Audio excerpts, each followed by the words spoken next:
Hello there. Hello, hello. Hi, everyone. Jeff. All right. Can everyone hear me? All right. By a round of applause, who's excited to be here?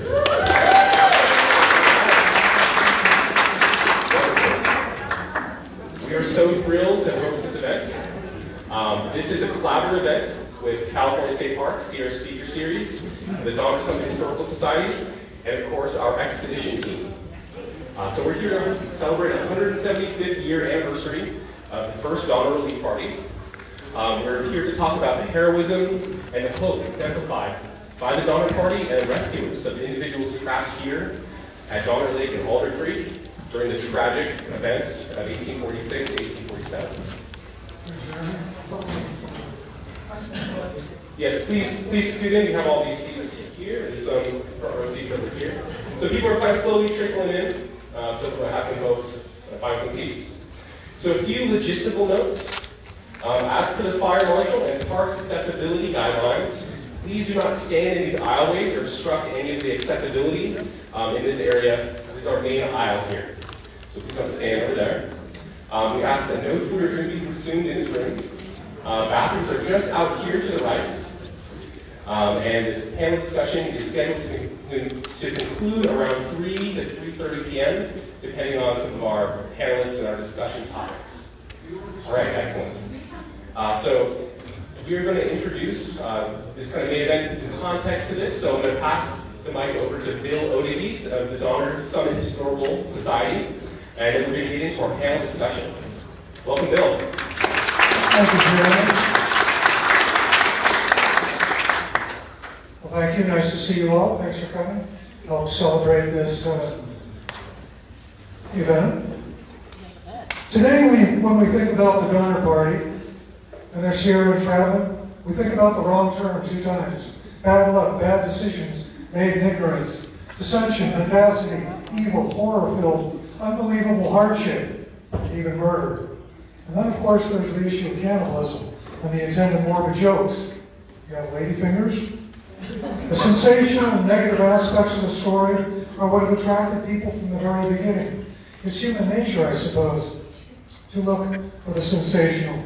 Just look at the tabloids by the checkout stands in your local supermarket. But there's a lot more to the Donner story than that. Beyond the sensational, beyond the macabre, beyond the ghoulish. It's the story of the Donner Party is the story of everyday people caught in tragic circumstances. The story of the Donner Party is about tenacity, heroism, and self-sacrifice. The story of the Donner Party is about the very best in the human spirit. It's also about what people can overcome and what people can do for each other. In short, it's a really good story for our cynical time. So let's consider that new narrative before we turn to the heroes come back from 1847, who are going to be sitting at this table up here. You who have come today, you already know the story of the Donner Party and a lot of the background, so I'm not going to go into that. But we'll talk about a few stories of heroism and self-sacrifice. Let's start with Charles Stanton. The Donner Party could see it was running low on the food when they were out in the desert. They still had a long way to go to California. Stanton and another fellow, William McCutcheon, volunteered to go ahead to Center Sport and get help. Now, McCutcheon had family in the wagon train, so that's no doubt his motivating factor to come back. They reached Sutter Sport, but Stanton had nobody. They reached Sutter Sport, where Sutter supplied them with mules, food, and a couple of Indians to help. McCutcheon felt sick, and he remained in California. But Stanton, who had nobody in the wagon train, nobody to go back to, went back to Donner Party with life-saving food. That made 2 Sierra crossings.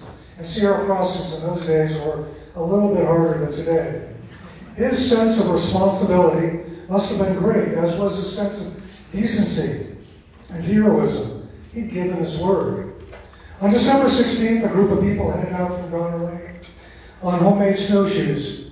Stanton got to the top of the pass, and he was tired, and he got more tired as the days went along. A couple of days later, he could go no further. He leaned back against a tree, took out his pipe, said he'd be along shortly. They didn't wait for him. He died somewhere near today's Kingvale, having sacrificed himself for others. That brings us to the Forlorn Hope. 15 people left Donner Lake and crossed Donner Pass. That was December of 1846. They were aiming for California and help for their beleaguered families. They didn't know how far it was, but they thought they'd be gone about 10 days. So they took minimal food. They'd be without food for a while, but that was doable. It was better to leave food behind at the lake for their families. So what about those people? What went through their minds? 4 were fathers, 3 were mothers. They left their families behind at the lake. Franklin Graves had left behind his wife and 7 other children. Which was the better choice? Fight the snow and the weather to head for California and get help and maybe never see your children again? Or stay at Donner Lake to protect them? Could the people to whom the children were left be entrusted or still be trusted? How far was it to Sutter's Fort? They'd been living in the snow for a month and a half, and they had little shelter and protection. Now they'd be out in the open with only a few blankets and no protection. Walking on the snow had been hard at the camp at Donner Lake. Now they'd have to fight the snow for miles a day, each day, with little rest and food. And what about the families and friends left back at the camp? Would they live? Would they be cared for? Could the Forlorn Hope bring hope back? Or bring help back? How does a parent make the choice to leave their children behind?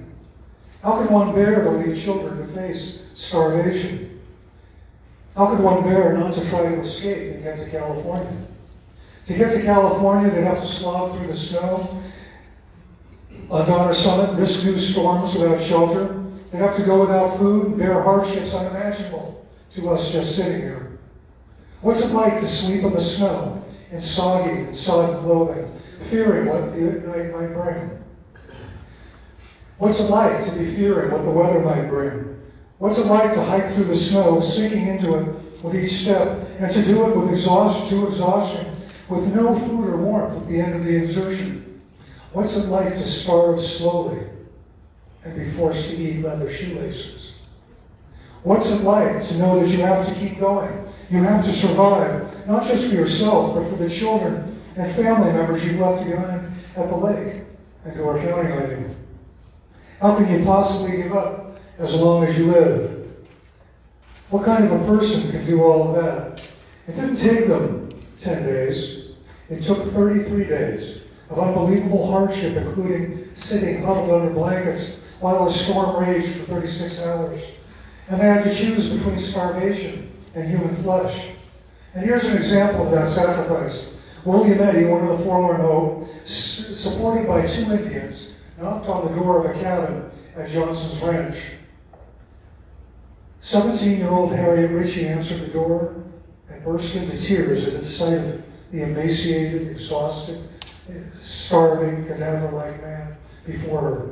Others in the community followed his bloody footprints back to find his 6 companions. Only 7 of the original 15 survived to get to California. The other 8 gave their lives. The arrival of the Forlorn Hope in California put rescue parties in motion and eventually saved half of the Dharma Party. There's a lot of heroism in that. And that brings us to the rescue expeditions. There were 4 made up of people, presumably comfortably ensconced for the winter in California, fires burning in their hearts. They volunteered to leave home in the middle of winter, to shoulder huge packs and travel on snowshoes 100 miles to Donner Lake to save strangers. What kind of people do that? What kind of people sacrifice their lives, put their own lives at risk for strangers? What went through their minds as they sat on logs in the snow at the end of a long day, carrying huge packs, as they tried to sleep, sitting up, wrapped only in a blanket? The 3rd rescue party came upon the horror of starved camp somewhere in Summit Valley. Fire had melted the snow maybe 20 feet down to the ground. 11 people were in the pit. The distress was shocking, William Eddy said. The remaining William Eddy and William Foster continued on to Donner Lake in an attempt to save their children. The remaining rescuers took a vote, and they decided to save only 2. Everyone else would stay behind. John Stark could not stand that. That meant 9 people, mostly children, would die on the mountain, exposed to the elements down a very deep hole in the snow, John Stark decided he would save all 9. Here's a description from Ethan Rare's desperate passage. Already shouldering a backpack with provisions, blanket, and an axe, he picked up 1 or 2 of the smaller children, carried them a little ways, went back for the others, and then he repeated the whole process again and again. To galvanize morale, he laughed, and he told the youngsters they were so light from months of mouse-sized rations that he could carry them all simultaneously, if only his back were broad enough. Once they were out of the snow, he said he would eat, but not before. He saved all 9. That's extraordinary. That's heroism. It's heroism he never got contemporary credit for, too, by the way. James Blaine said, to his great bodily strength and unexcelled courage, myself and the others owe our lives. There was probably no other man in California at the time who had the intelligence, determination, and what was absolutely necessary to have in that emergency. And here we are at the demi-centennial. That's the 175th anniversary, for those of you who might be vocabulary challenged, of the 1847 Donner Relief Expedition. And here we have, shall we say, another kind of heroism. Here are 4 people, extreme athletes who see a 100-mile race as a warm-up. They sacrificed themselves to honor the memory of those people of 1847, to bring attention to their extraordinary story, to bring attention to the Donner Party's rescuers' heroism. They sacrificed themselves for strangers, and maybe to give us hope. They could have stayed home, or more likely done a couple of 100-mile runs before breakfast. Instead, they chose to honor those long-ago heroes and perhaps bring some recognition to the idea of self-sacrifice and thinking of others. That's a kind of heroism, too. So here we have, the music would start to roll, and somebody would wave back there, and we would have those 4 coming up here.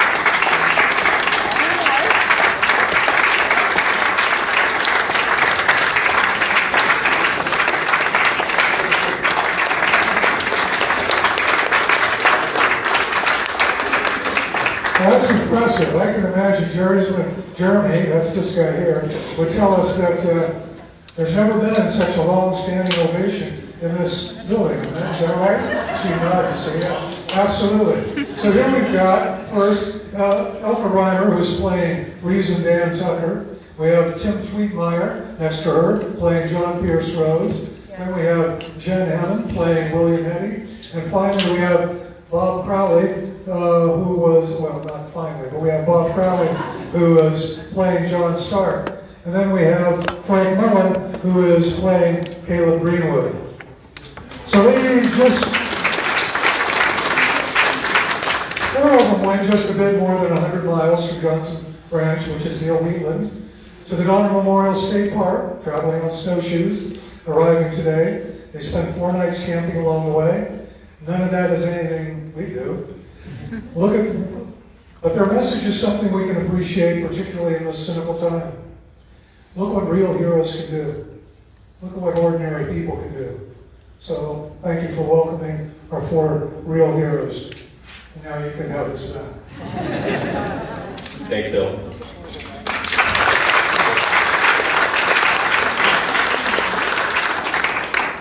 All right. So for those who just came in, my name is Jeremy Lynn, California State Park Interpreter for the North Lake Tahoe area. It's kind of this region. I'm going to be hosting our panelist discussion. We're so excited. Good to see you guys again. I think last time I saw you was Forlorn Hope exhibition. Excellent. Well, let's give one big, another round of applause for our panelists.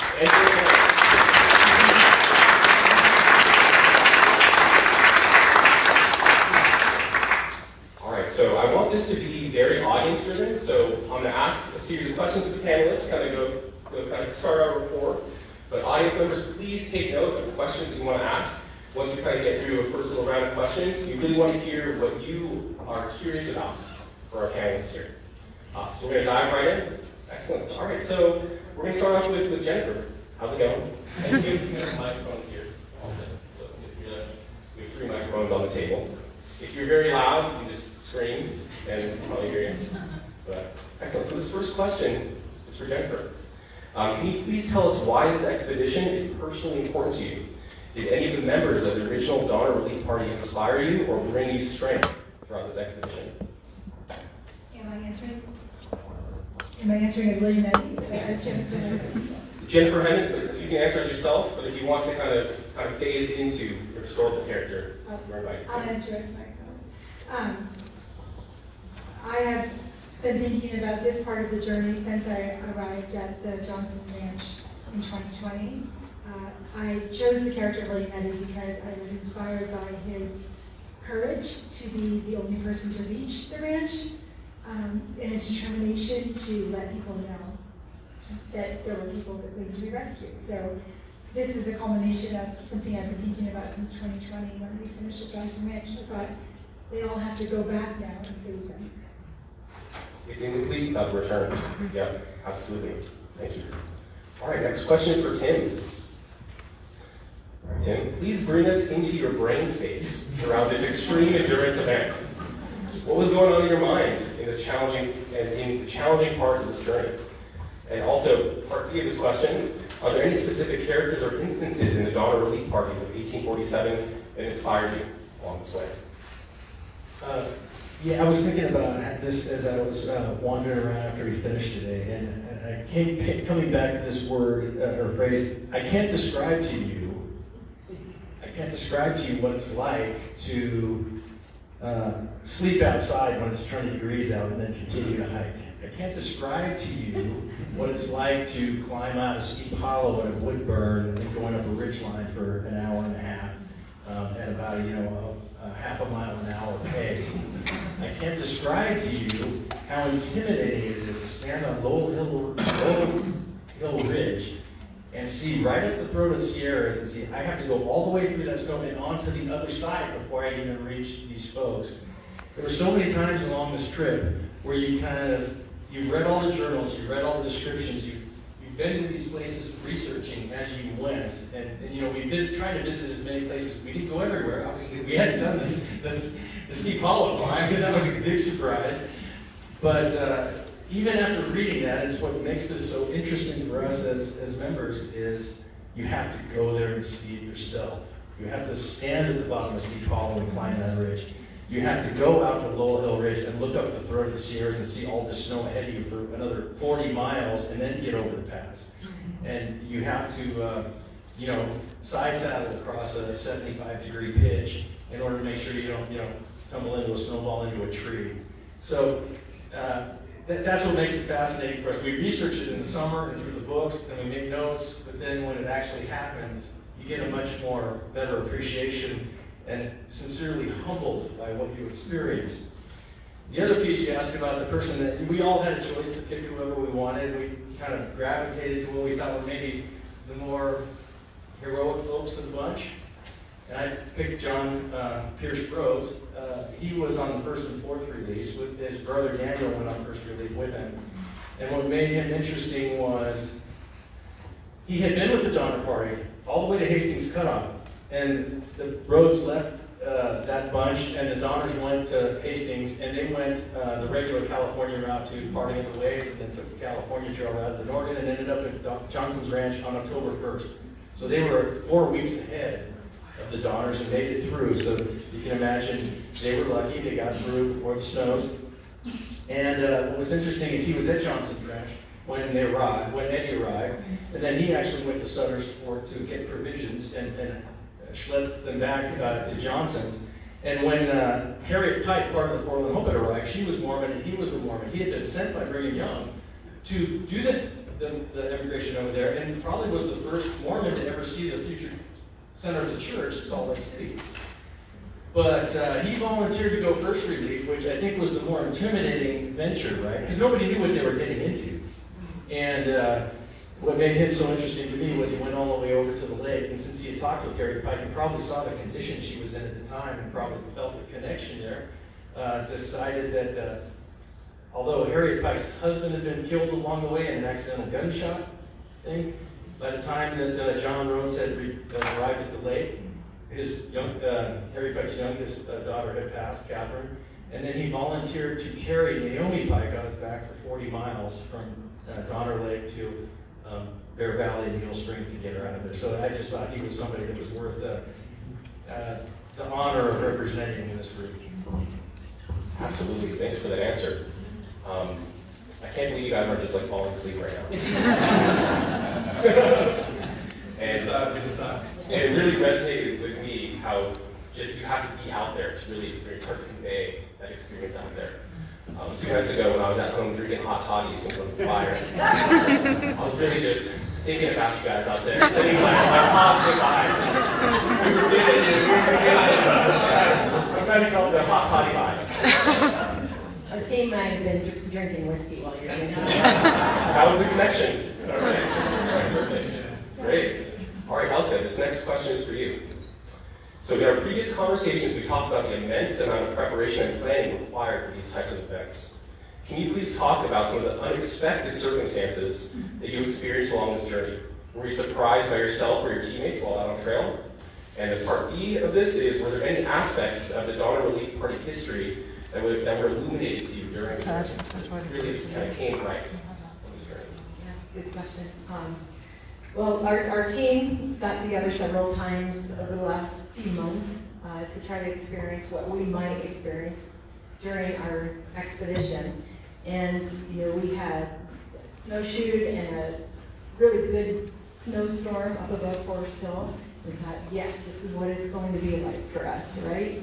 That was, when we had that epic historical dumping of snow in December. We really hoped that that would continue, and that would be the conditions that we might meet during our expedition. And as we know, we haven't seen snow for a very long time.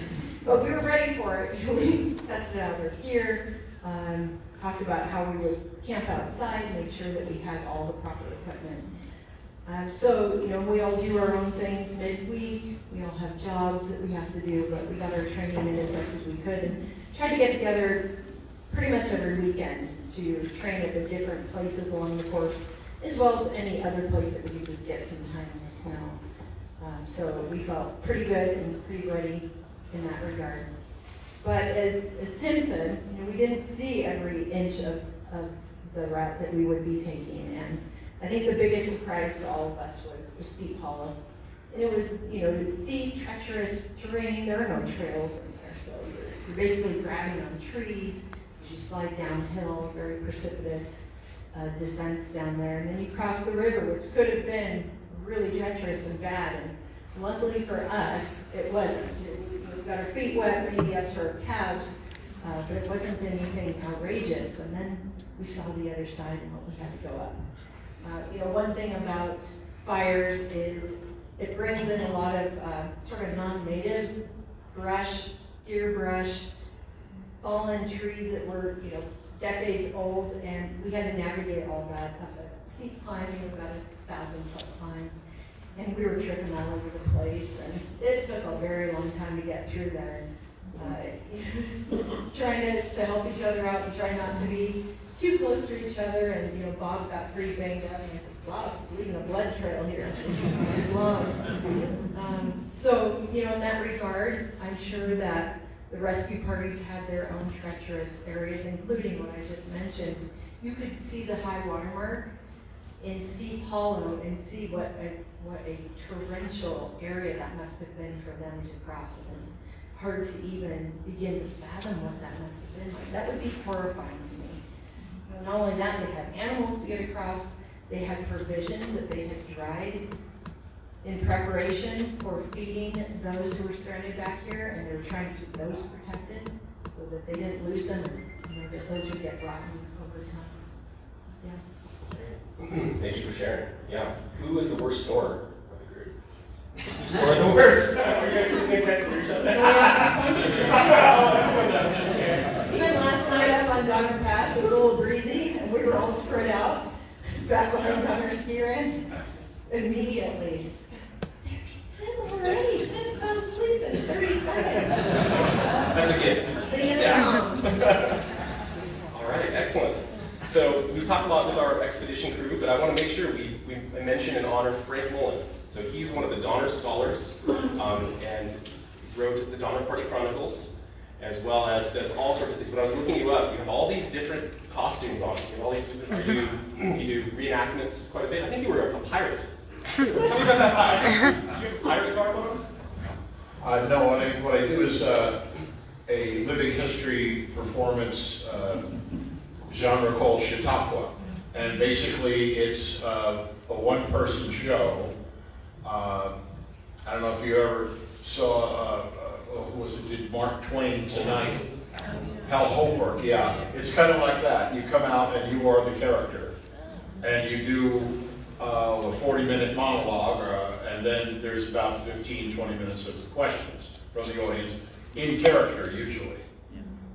And then maybe 5, 10 minutes of questions out of character, so you could ask someone, well, when did you die? When did your character die? Obviously, the character themselves wouldn't be able to mention that unless they were like Major Andre could have predicted that. But yeah, I do Beirut, Caleb Greenwood, George McKinstry from the Donner Party, John C. Fremont, who's also related to the Bear Flag Revolt, Mexican War, Albert Einstein, J.P. Morgan, Edward R. Murrow, and a few others. Wonderful, excellent, thank you. Okay, so I've got a question for you. As an in-depth researcher and scholar of the Donner Party story, can you please tell us about the importance of leadership in both the Donner Party and the relief parties? What kind of leadership characteristics affected real success in the emigrant journey as well as the rescue efforts? In terms of the wagon trains, the early wagon trains in the 1840s were pretty disorganized. They were Americans. They got together and they decided, we'll stay with you and your family can come too, and that kind of thing. They would vote for a leader, and sometimes they got a really good leader. It was very democratic. Sometimes they got someone they didn't like, and within 2 weeks they would depose them in a coup. I'm not kidding. This happened pretty regularly. And so a wagon train is a moving village. And everything you got in moving village, the politics, the interrelationships that turn bad, and fights, and jealousies and everything else, that's what you have in every wagon train. So the Donner Party weren't unique in that they were argumentative, or they didn't know what they were doing or whatever. They were pretty average for a wagon train. Except the worst things that could happen to a wagon train all happened to them in spades. And so it wasn't they were any worse or better than any other wagon train. The most successful wagon trains had strong leaders who made decisions and weren't wishy-washy and said, oh, gee, the river's pretty high, what do you want to do? And then talk about it for 3 days. The best wagon trains had aggressive leaders, and the Donner Party had one. James Fraser Reed, except when they voted, when they crossed South Pass and voted to take the shortcut, it was a popularity contest. They voted for George Donner, who was 60 years old. Everybody called him Uncle George, super easygoing guy. And so they voted for the nice guy instead of Reed, who was kind of the Bruce Willis character, the action figure. Yeah, he was constantly running around on his horse, glaucous and shouting orders. And the Sioux would come in and he'd ride up to the chief and say, "Let's go buffalo hunting." And he was a real leadership kind of a guy, but he was also arrogant. And you got the feeling he thought he was better than other people, kind of aristocratic. And so they voted for the nice guy, and that showed. In terms of the rescue party, James Reed got to show his leadership abilities in the second rescue. Even when it was a tough decision, leaving those people behind in that camp. It sounds horribly cruel, oh, gee, people wouldn't do that. But the idea was, do we save some people and that we know we can get out, or do we stay with everybody and not leave until everybody can go, in which case we'll all die? So it was a super tough decision. But then you had someone like John Stark, who went against the grain. Everybody voted. and they voted to leave them there in the second rescue. And then they got to Stark, and they figured, well, you know, social pressure. We know Stark's against it. They called on Stark last because they knew everybody else was going to vote to leave those people there. They got to Stark, he said, hell no. He said, I came here to get people out. I'm going to get them all out, or die in the attempt. Which, logically, is maybe not a reasonable decision. Why should you sacrifice your own life when you can get a few out? But Stark was that kind of a person, and he made his decision, he stuck with it, and he did it. And so those kind of people, which were kind of a rarity in wagon trains, they fell apart. You know, a lot of times they get into trouble and nobody knew what to do. So it was rare to have a really strong leader in the Western migration, but most wagon trains did not have the kind of trouble that Donner's had. And Stark was the definition of heroism. Oh yeah, selfless and brave, and poor man though, he spoke, one of the strongest men in California, people called him, had a heart attack baling hay. Some years later, like that. It was fast. Yeah. All right. Moving on to Bob. Got a question for you. How has this experience changed you? What did you learn regarding both your historical academic journey as well as the physical act of following the Donner Relief Party snowshoe treks? Well, you know, I think in the research after Forlorn Hope, which we researched for many years, starting with the trail and then became very engaged with the characters. And there were tremendous heroic stories about survival. The theme with the Forlorn Hope were people that had loved ones back at the lake, and they wanted to break through so that those loved ones could be saved. So that was a story of survival on behalf of others. In the case of the Relief Party, the majority of the Relief Party members did not have relatives. There were exceptions, Foster and Eddie too. They had friends, some of them knew members of the Donner Party, but they had met them on the way. These weren't lifelong relationships. And so that, you know, the fact that they took a different trail, of course, started this and treated this and said, well, where did they go? Because we love to discover trails, and we researched that thoroughly. And then, once again, we began to become engaged with the people. And I think the realization dawned on us that although authors, including Frank, and many others, have covered the Relief Party, I think the missing link was the emphasis is on the Donner Party for obvious reasons, on cannibalism, that's a forefront, and then they were saved. And the end that we're saved part is what we just experienced. And I think what we realized was as the migration and the immigration occurred in 44, 45, 46, when the Donner Party story broke in the California Star and went national, it stopped or almost stopped the immigration temporarily. People were scared. And that was against the whole Manifest Destiny. So that was a problem. And so what did they do? The government issued Kearney to come out here, right here, and set everything asunder. Burn it all, make it go away. And what went away was all the evidence, but also all the stories. And what replaced it, of course, we all know, the gold rush, and then the railroads, and then everything else. So 175 years of greatness in California, these stories fell into the creases. These people were never really recognized, and there's a reason for that. And I said it at the memorial statue. These were ordinary people that came out of the shadow for no particular reason and did a heroic thing. And when they were done, they literally dissolved back into the shadow. They didn't want the credit, they didn't want the notoriety, they just wanted to live their life in this new land, California. And those stories were forgotten because other major things took their place. And I think that dawned on us that these are remarkable, Greek epic stories, tragedy and heroism. And really, they didn't get their due. And so part of what really motivated us was to make sure that not only did we recognize the heroism and the courage that's needed to do all of these acts, but in particular some of these extra special people. And I had the privilege of representing Stark.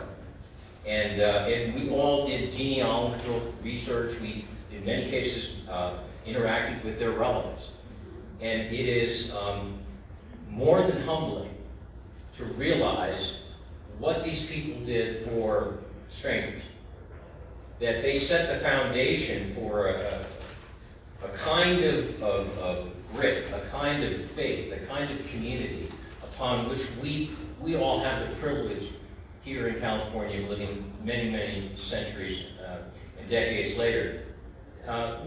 We're terribly moved by that. And I think, and I don't think we'll ever be the same because of that. So we're so humbled by these people. It's changed us. It's changed, we've experienced a lot as athletes. We've pushed ourselves to our limits. This was exceptionally hard for us, emotionally and physically, and it has transformed us. It really has. And we hope in some way we can articulate that to help transform others, like the folks here, because it is really, these are great American heroes upon which our America today is built upon. And we want to make sure that the spotlight shines on that shadow, and these people get the credit that they never really deserved, they never wanted, but they certainly deserve. You've answered.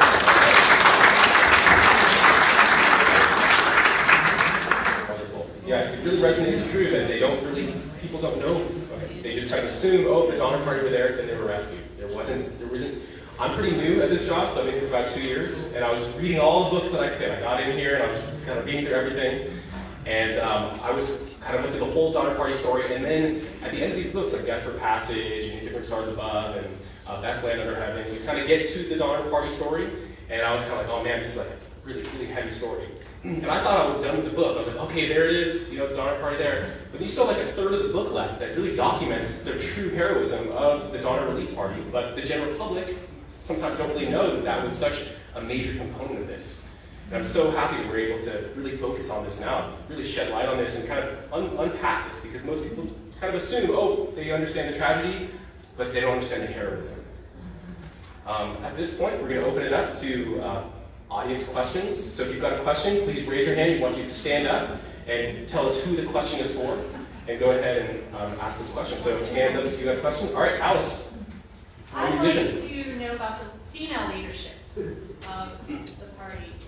And this is for everyone on the panel. Who were the female leaders, and how did they change the course of survival? And how did those leaders, the female leaders, how did they enrich generations to come?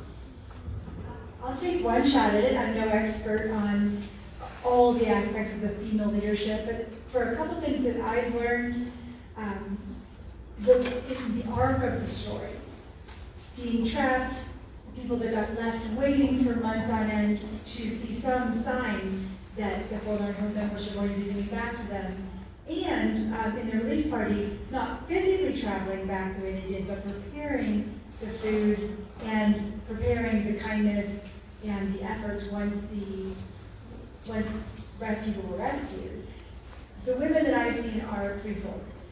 First, there was the female leaders at the Donner Party itself. So when camps were made, those women had to figure out how to live in the shelters they had and provide. Their job was to provide meals and to provide care for children. They had to figure out how to do that, no longer on a wagon train, but in the snow. And I feel that many of those women with absolutely no experience figured out ways to make life bearable for the children there by entertaining them or by helping use the food that they had and turn it into something of sustenance. So the female leadership I saw primarily was, how do these women know how to keep children alive in the snow? That was their job. When the wagon stopped, the women's job began. So the psychologically, when you got to a camp such as John F. Camp, even though you're suffering in an unusual circumstance, as a woman, your job is to then go into action and begin providing food and sustenance. So they kept up with this even after 17 members left to return immediately. Those women were then faced with caring for the children of the other women in the party who had left. So then you have an infant or a 2-year-old who you now have to care for in addition to your children. I believe that old Mrs. Murphy, who wasn't quite that old, she had gone half blind, and she cared for multiple children, Amanda McCutcheon, of her own, and she lived in a terrible circumstance. And yet, she knew she would never make it out, but she continued to care for all of those children as best she could. As each relief party came in, and they said that what happened was, as William Eddy took the 3 daughter girls who'd been abandoned, and Simon, the youngest in her charge, she laid down on the bed, she turned her back, and she died. Because her job was done.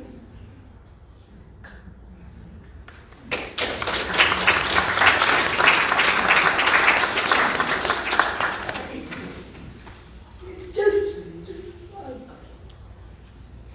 to think about how that was to wait, or how it was to keep someone's child who in the end you weren't able to save. She was so brave to just keep going, knowing that each and every child needed her to stay alive.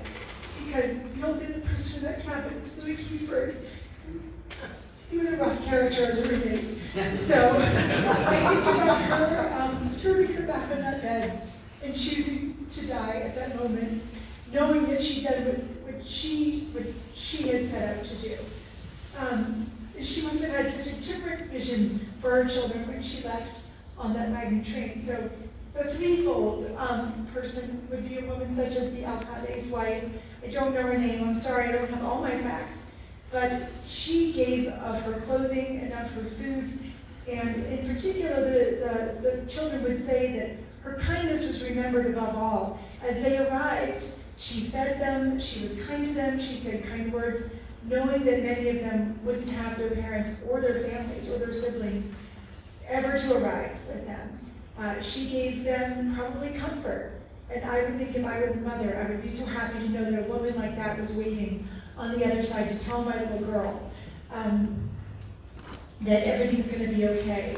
And to just give them a little dress to wear, or to stroke their hair, or brush their hair for them. That's such leadership. I know it doesn't look like what we did, but a woman's job at that time was to care for the children. And it must have been very hard all those months of not providing food when that was your role. And I think that just required a special kind of strength that many people don't recognize and doesn't get talked about in the books very often. So that is my long answer. So I didn't hear we were doing long answers there, so I tried to do a lengthier answer, a little more in-depth. And that's the women that I've been inspired by. And I'll tell one last story, which is there was a mother who knew that starvation was happening. She knew that there would be rationing, and she knew it would get worse. But on Christmas Day, she had set aside 1 cup of dried white beans, a tiny bit of dried meat, and some dried apples. And she decided that the children would have a Christmas meal, regardless of how probably not smart that was. She really felt it was important to have that Christmas spirit, and she let the children watch the soup bubble and gave them joy and said, everybody, there's plenty of food for everyone to have seconds or thirds tonight. And that is what she did for Christmas Day. I thought that required a lot of bravery to do that. And that story really stuck out to me. Thank you for the vulnerability.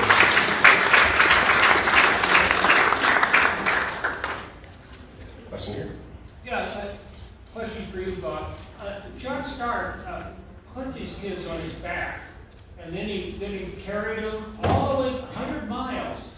How do you think he did that? How do you think that would have worked? Well, John Stark found, there were 11 left at Stark Camp, not far from here, and that's another story for another day, maybe another expedition, is to try to see if we can narrow down. where Starter Camp is, but we'll say it's somewhere in the shadow, on the western side shadow of the pass. He came upon that with his colleagues, and there were only 11 left of the 13. Mrs. Graves and one of the children had already perished and been cannibalized. And of those, there were 9 that were children. And as we heard, he determined that there was, under no circumstances would he leave, because his purpose was to get everyone out. So those were his charges, and whether he had help or not, he would get them all out. That decision was made then and there. He took the 9, and he did indeed carry them. So his strategy was to put as many on his back as he could fit and carry them a few hundred yards in the deep snow. And he was carrying them from across the valley, Summit Valley, and he would carry them and sit them down, and then he'd go back. He'd say, stay put. He'd go back and get 3 more, or 4 if he could fit them. They were emaciated, so he could put as many as he said, I can fit on my back.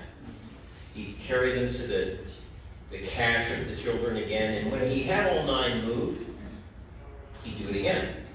And he did that for 2.5 days before the rest of the third-party relief came back from the lake and caught him.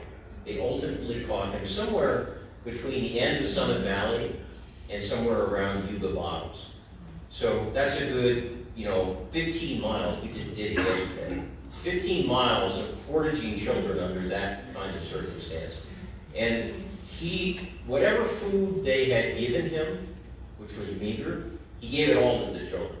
He refused to eat. He said, I'll eat when they're sick, and not a mouthful before. And so that's how he moved. He never complained, and when they found him, ultimately when third-party relief caught him, then they were able to help him and move him ultimately to Bear Valley, and Bear Valley is where our good friend Selwyn Woodward, he talked about today. I think Caleb had to say about Selwyn Woodward was camped, and then they were able to put them on horses and move them along. So he didn't actually take them 100 miles, but he took them. To me, it wouldn't have mattered if it was 100 or 1 miles. The act of what he was doing and the determination and no complaints was remarkable. That's going to be our next reenactment. Get 9 children. It's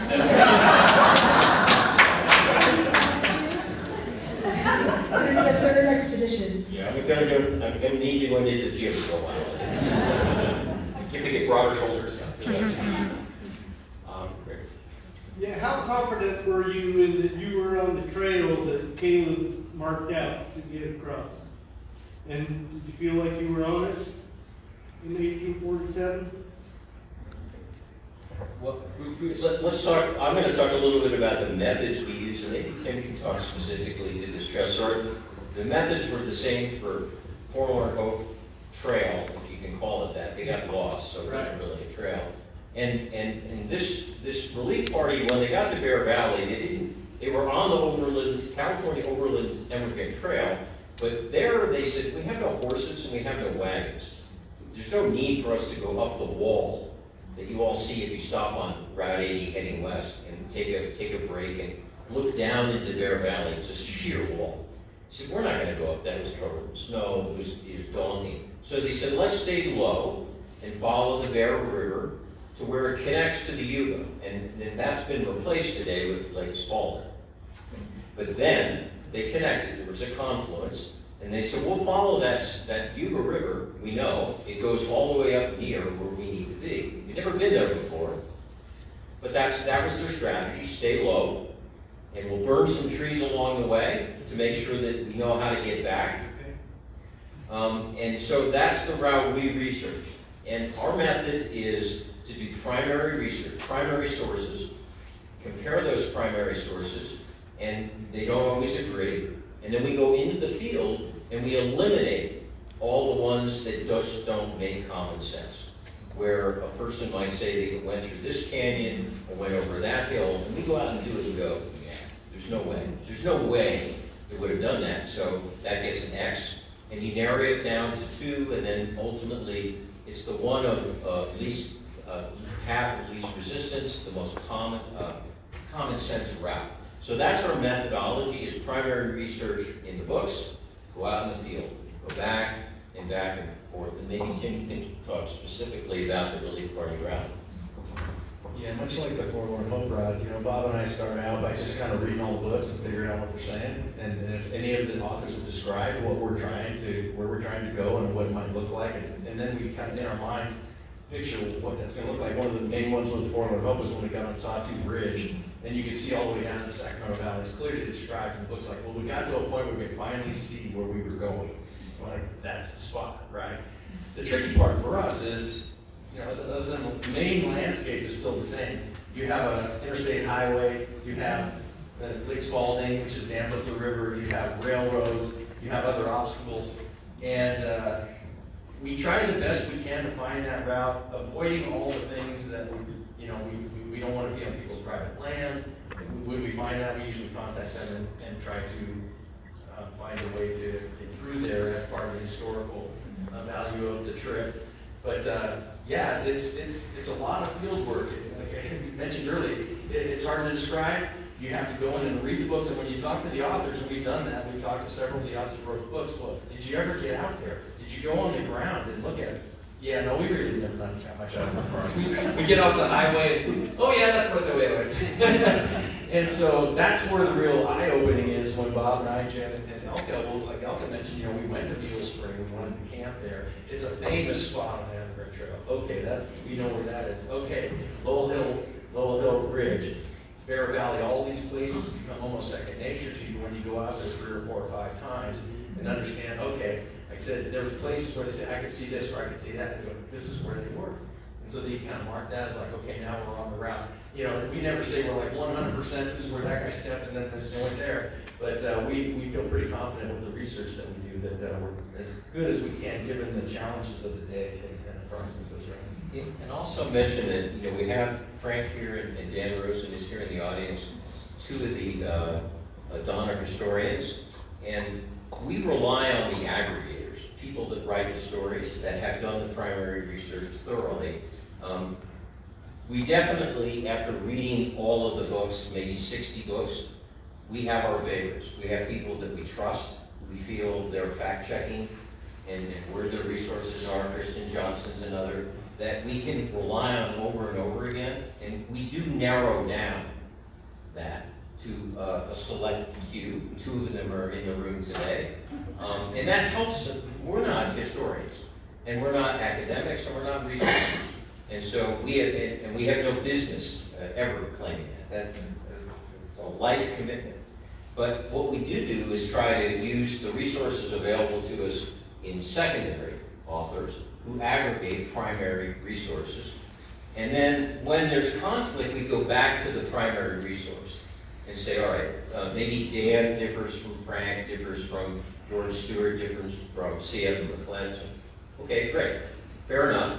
We'll go back to the primary, and then we go to the field. And I think our special sauce, if we have any, is our ability to go into creases and places that most people don't want to go.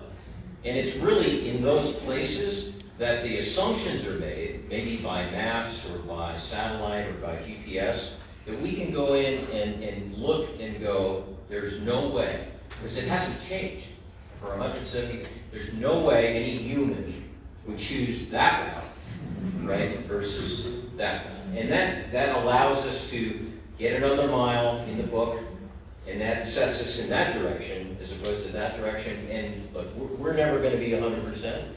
Maybe 85 would be great if no one's ever going to be able, I think, prove, at least in our lifetime, whether we're full of baloney or not. And it doesn't matter. We're close enough to where I think we can get a sense of what they were trying to do, and that's the point, right? Our point isn't to be navigators or map makers. So I did want to call out the fact that even though we use primary resources, we heavily use what we call aggregators, or people like Frank and like Dan Rosen that have done enormous amount of work that we could never recreate. So thank you to Dan and to Frank and to others for all the work you've done. You laid the tracks.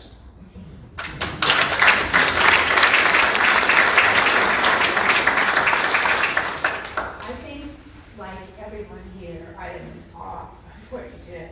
But I'm trying to figure out, you just said, Bob, that you're not historians, you're not researchers. I know a common bond certainly is your extreme athletes, but who are you?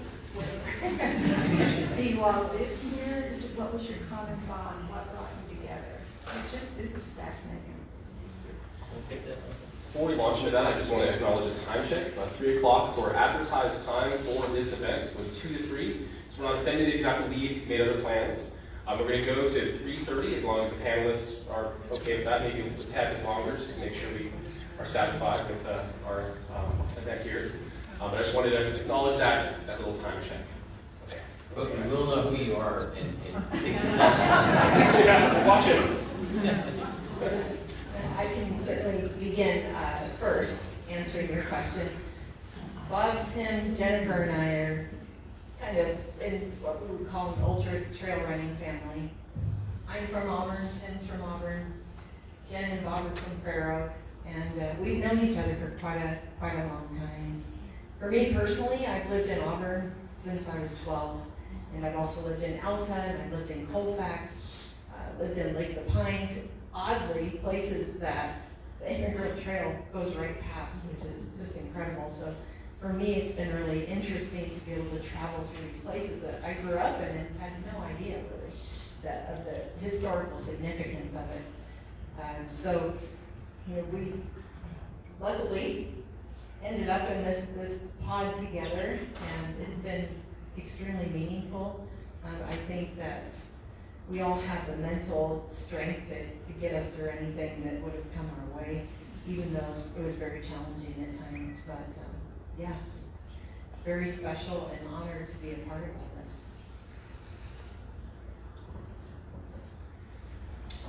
I'll just add a little bit of how we got together. Bob and I run together on Tuesday nights in Auburn, and we had read, I had read the book Boys in the Boat as Bob had, and we were really enamored by David Daniel James's Brown Riding. When you see good riding, you know it, and we enjoyed that book. And we started getting back, and we read A Different Stars, and then some other great non-fiction books that you might recognize. But we said, that's where we kind of got the idea of the Forlorn Hope, and we started along, and of course, we started our research and going out there, we really can't tell the story without women. The Forlorn Hope is very much about the ladies and their perseverance, for sure, and that's where we're like, okay, now, where do we go next? And it was interesting, we asked one woman we know, she really didn't like the cold. So, that was a showstopper. But the good news was that she had contacted Jennifer and said, would you be interested? And Jennifer, of course, she loves a challenge. No. She grew up in the Northeast. She loves a cold camp out. And that's one of the beautiful things about that. And then Jennifer thought about, well, who would be appropriate to join this bunch? And of course, it was Elka, and we welcomed her to the group, and we were happy to have her along. But as a group, it's been really a great dynamic. I think everyone brings something different to the team, and it's been really fun enjoying times when that's all you have to talk to. And we will tell some story someday about what we talk about on the trail and how we laugh at each other and make fun, but that's what makes the trip interesting. And we've been really blessed to have these folks along with us and being able to do this. Great. Thank you.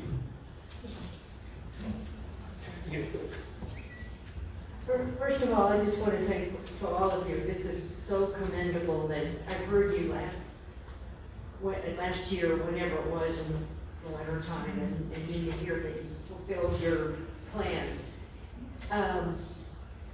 How authentic did you go as far as this trip with bringing the supplies? Did you have bottled water and special REI water filters, or how much did you carry? story that was just like the way the clothing you're wearing and trying to retrace the trail that you think they might have taken. And this question's to all of you, if you all have comments. Thank you. Yeah, I think when Tim and I wanted to just go out and retrace the Forlorn Hope, what we thought was a trail, and then go walk it or run it ourselves for fun. And that's the honest to goodness. This all began with this, our lives have evolved to the point where we wanted to do less racing competition and do something else, but we still have the love of running, we still have the love of doing that in the mountains, but we were, I don't want to say burnt out, but we had been there, done that. Some of us much more decorated than others, but nonetheless, we were at a point in our lives where we still want to do that. And so the thought of just, let's pick a historic trail, because we love history, and needless to say, there was no map, and so on. And that led us to this point. But what we didn't want to do was reenactments. We didn't want to do essentially what Frank described. We're not, that's not us, that's not who we are, and we'd be horrible at that. So we never put ourselves in the position of calling this a reenactment. I think Bill Odergeist coined it as a reprise, and I think that's the right word, which is we're going to step in their footsteps to the best of our ability, and we're going to see to the best of our ability what they saw, and try to feel, whether it's the cold or it's the emotion, and that's a little harder to tap into, but not to the point of being unsafe. So we weren't going to starve ourselves. We weren't going to carry 75-pound packs. That seemed disingenuous. And then frankly, we thought that would be insulting, because there's just no way today you could ever reenact the misery and the pain and the suffering that they went through. So what we wanted to do is connect with that to the best of our ability, and then be able to express it to you, but not in any way reenact. So we have crew, we have supplies, we have modern equipment, we have GPS, we know the route. We don't get lost. Well, actually, we do. Even with all that, we do get lost. And we have mishaps and all of that, but I think the point is that it's not about us, and it's not about us trying to be them.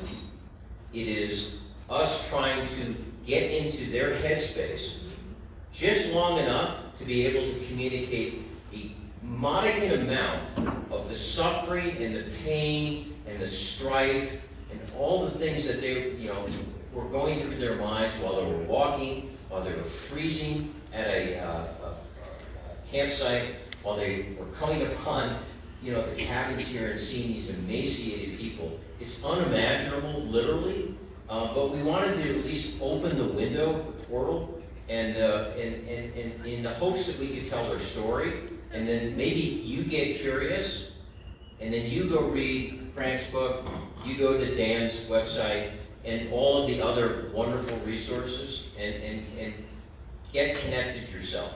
It's not through us, we're just the portal. We want you to connect on your own terms. Thank you. Frederick? Because of the heroism of the relief party, there were many survivors who have descendants living today. Why don't you mention on the Zoom talk how many descendants you estimate? It was in the thousands. Somebody has done the math. Who was that? Tens of thousands. Yeah, we had, the question was how many sort of descendants potentially resulted from the relief parties making their way. And we did do the math and said, if the Forlorn Hope had not broken through and arrived at, there's a debate as to whether it was the 17th or 18th of January, it doesn't matter. The first relief didn't get going to the 4th of February, and they didn't arrive until today, the 18th. If the Forlorn Hope hadn't made their way, it would have been Reed who had the first relief.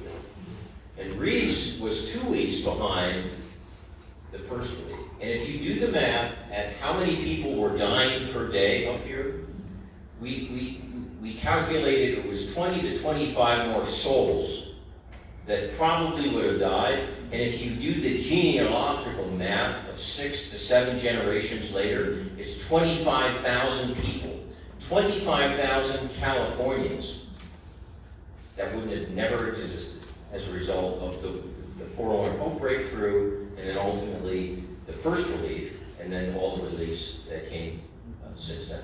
So how many of those 25,000 are here today? That sounds like a project for somebody that's good at research. But you have to imagine, right, of the 25,000 that, and again, we're not scientists either, we're not mathematicians, so you can take that for what it's worth. But we use good logic to come up with that number. I think the large majority of them are still here. Oh, I mean, here. Oh, here today? I don't know, show of hands.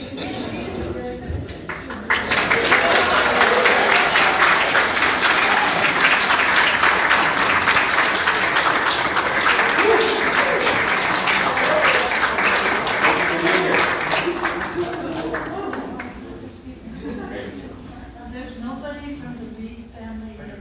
Can I add one little short story here, just because it was interesting with Bob and I. Bob came up to my house, thought we could have it before we started, and we had a few things to get done, and Bob's kind of an expert in Ancestry.com. So he said, hey, I'm doing John Rhodes, can we kind of poke around in his family tree? So, he had it up, we're looking, and there's little articles, you look at the tree, and I thought, John, Bob, look at there's a couple of updates here from just recently, like 2-3 years ago, on the Rhodes family. It was posted by a gentleman called Judson Rhodes, J-U-D-S-O-N.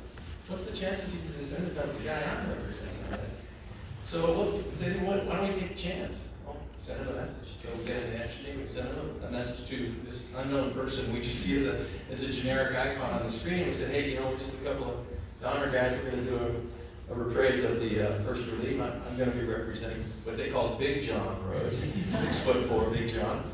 I said I was curious to know whether you were maybe a descendant of that. And that was Saturday morning, 10 o'clock, about noon, we get an email back. He says, yes, I'm the great grandson of John Rhodes. And we were like, Bob and I were getting all tingling, like, okay, here we go. And it was really nice of him. We sent back and said, well, we were just curious, much like what we had our Zoom call with the descendant of the Graves family and the descendant of the Donner family, how they kind of poured their souls out in that to describe us, how that story came down to their families. And it wasn't, maybe an hour or two later, he says, well, let me just say it out, but let me show you something I have. And he had sent a picture of him holding the gun that John Rhodes toted with him along the immigrant route and took with him on the first relief.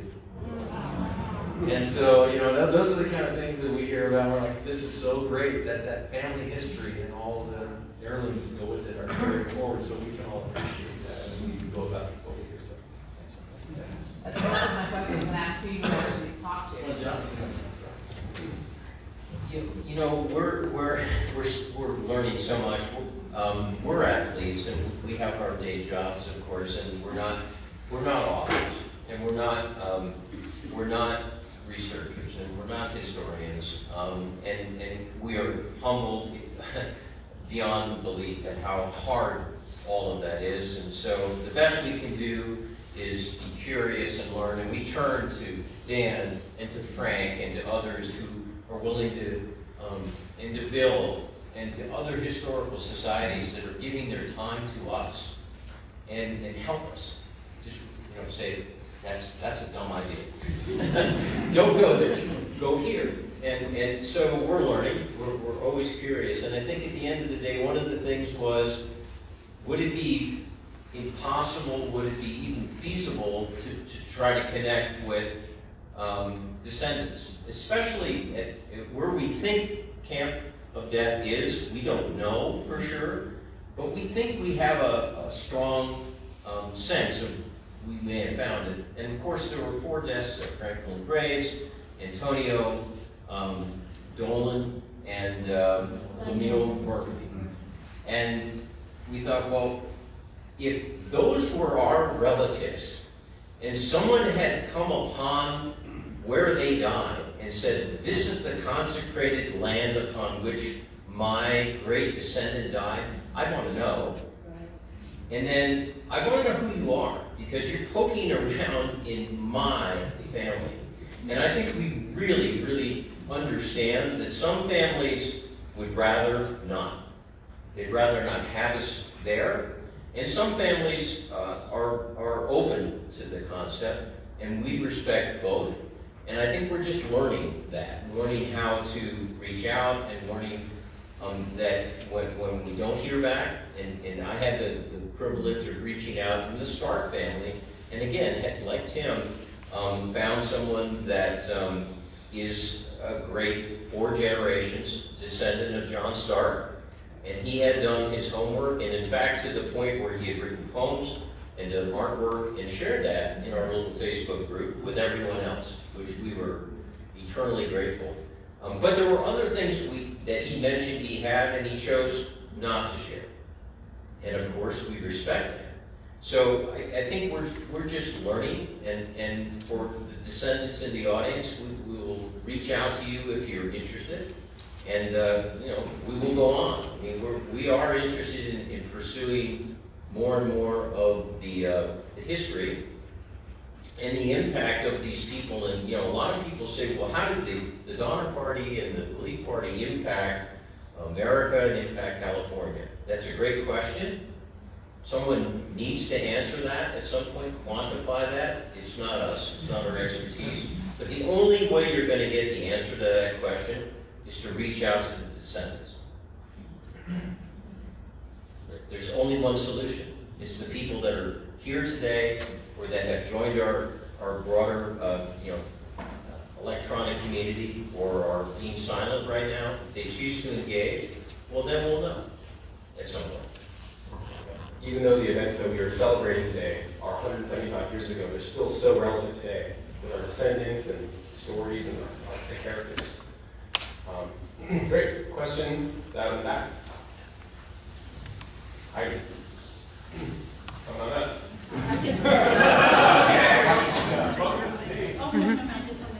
Do this. Hi, I'm Heidi Doyle with the Sierra State Parks Foundation, and I am so inspired about the stories that you're bringing back. And I just have this need personally to bring history from 175 years ago to 2022. And I see in here a room of ordinary people capable of extraordinary things. And I would like to challenge all of us to reach out and help a stranger, help help somebody that it might be bringing some cookies, or helping a mom load her cart at the grocery store. But we're all capable of little acts of kindness.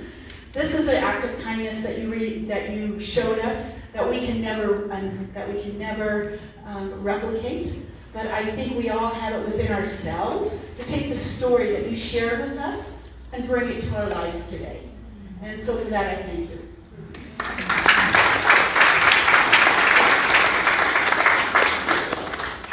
Excellent. We have about 15 more minutes. So this is a question for anybody who has an answer. I'd like to know, are there sections of the trail, either the Forlorn Trail that you did last year or the Relief Trail that you just finished, that are accessible to us mere mortals? And a section that might be a nice day hike and it's easy to find and we don't have to crawl under the deer brush, all that. So if anybody has a recommendation, I'd love to hear it. Let me start with this one only because I think it's relatively enlightening as well as not tremendously difficult. But you can get to Mule Spring if you have a car that can drive on a dirt road, and it's really interesting to go there because that was the first place coming down the mountains that they would have watered their animals and rested. It was a flat spot out behind the town of Alta. You can go through Dutch Flat, go out, and maybe it's 3 miles on a dirt road, and it's really nice to wander in that area and imagine wagon trains there. right on, as you get there, you're on a road called Lowell Hill Road. And this pretty much goes from all the way back in Colfax near Steep Hollow to Highway 20. What is the name of the road? Steep, Lowell Hill Road. Lowell Hill Road. And what fascinated me on the trip was, as you go up out of Mule Springs, you're kind of down in the lowlands, and you slowly kind of rise. And about every mile and a half, 2 miles, you get a view of the Sierras out ahead of you, clear as day, out at what, Old Man Mountain, wasn't it? Yeah. And you can see right, like someone mentioned earlier, right through the Sierras. And it's what, maybe a 7-mile walk, mostly uphill, but there's some downhills and some old cabins, and there's several immigrant markers there that you can collect along the way. But I think that's one where it's even somebody could drop you off and pick you up at the end, and it's probably a 2.5, 3 hour walk. But it really gives you an idea of right on the trail and some great views. No, I was just going to say, one of the things we hope to do in the future in collaboration with the Sierra Foundation and the California State Parks and the historical societies that have been collaborative in this is to mark some of these spots that are accessible, maybe a half mile, a mile, that have a view or a historical significance along the way. The wrong turn. Where's the place that the Forlorn Hope made the fated wrong turn? It's 10 minutes off of Highway 80. Camp of Death, where we think it is, it's Bill's been there, 15-minute.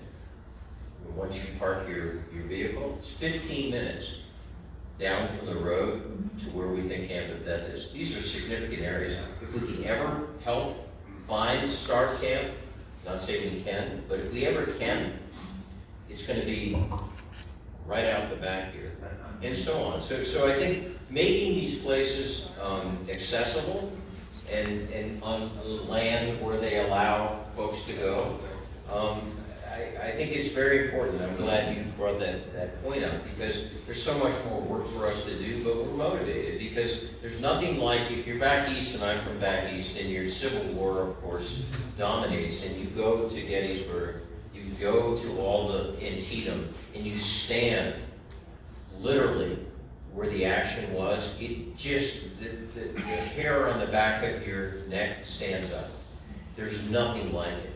And we want to bring some of that here to our area, because we have that kind of history too. We just haven't had the opportunity yet to point you to and say, if you stand right here and you turn 360 degrees, your eyes are going to cast upon the very place the Forlorn Hope looked and said, oh my God, that's it.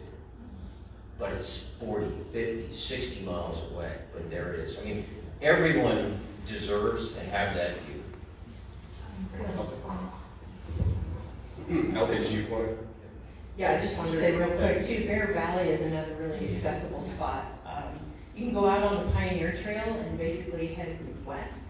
And there's a beautiful point right there. Bob and Tim and I went out there, and you see all of Bear Valley and exactly what they would have seen as to where they had to go.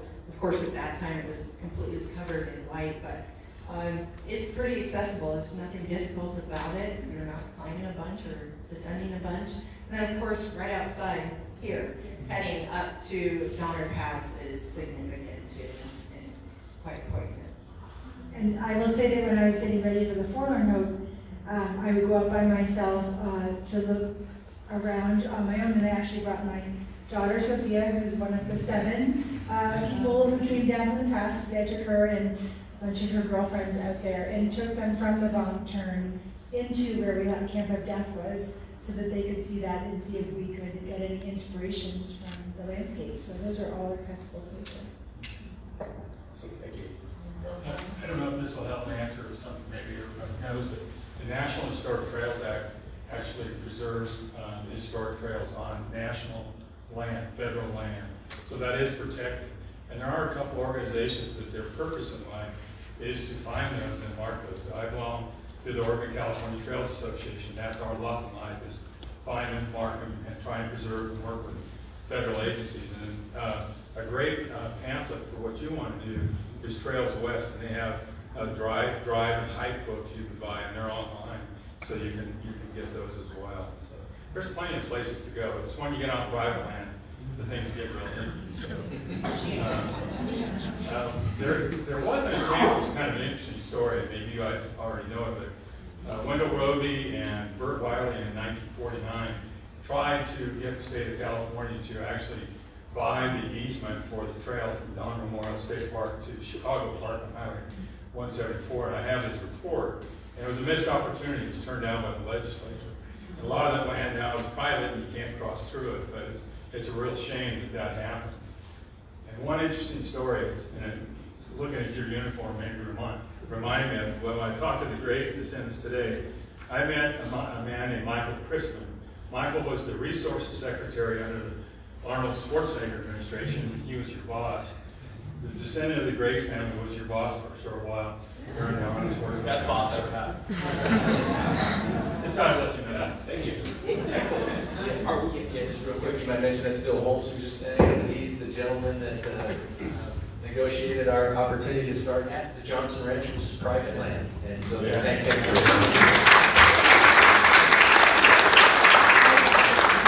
We have time for one or two more questions. I'm wondering if anyone has a question for Frank while we've got him here. Maybe about Salem Woodworth? You want to talk a little bit about Salem? Yeah.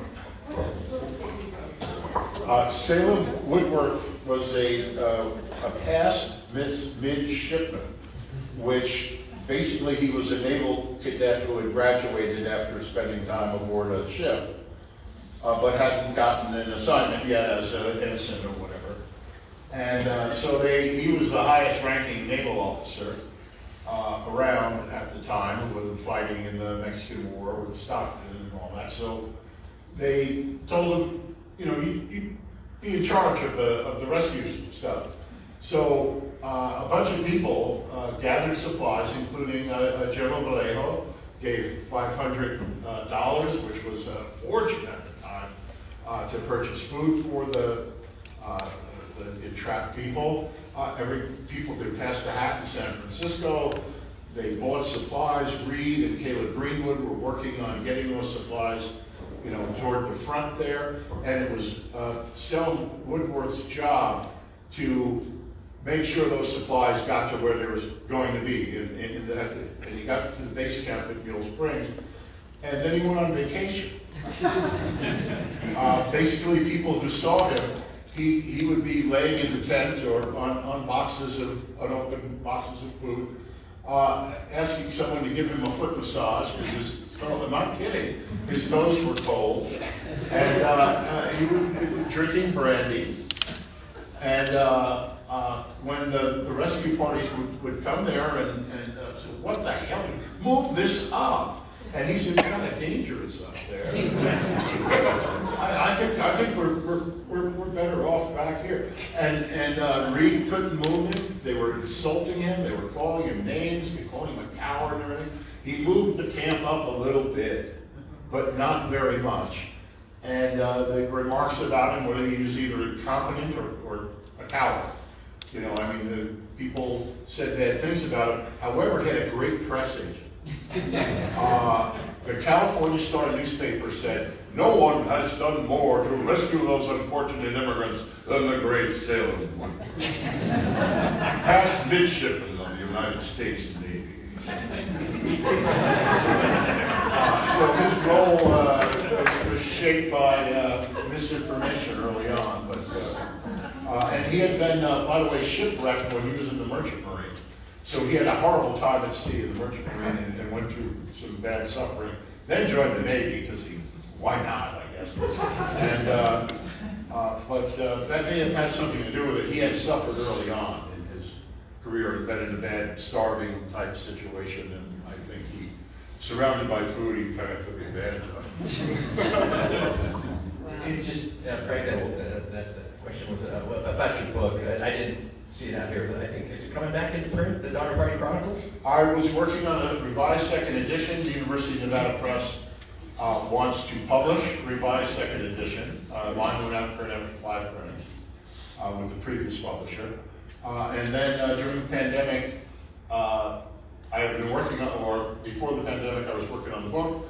And the weekly, alternative weekly in Reno went out of business because it's, during the lockdown, its distribution points and its advertisements closed overnight. And so they hired me after a couple of weeks to get it online and be a one-man newspaper for a few months until the pandemic is over.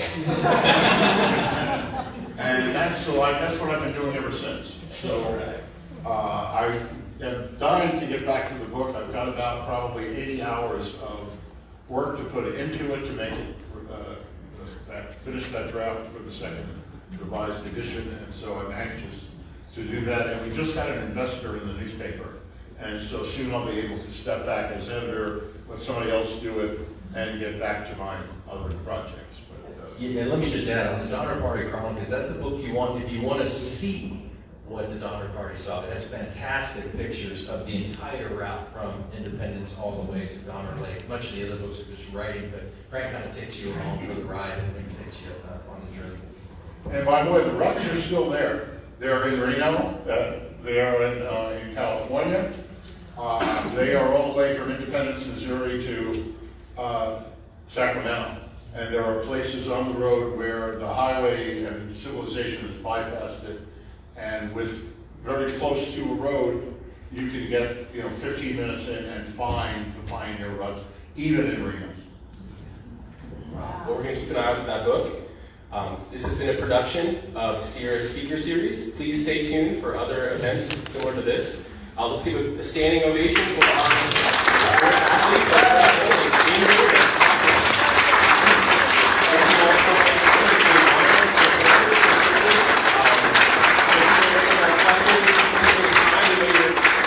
Still tired, ready to go take a nap, take a 24-hour nap maybe.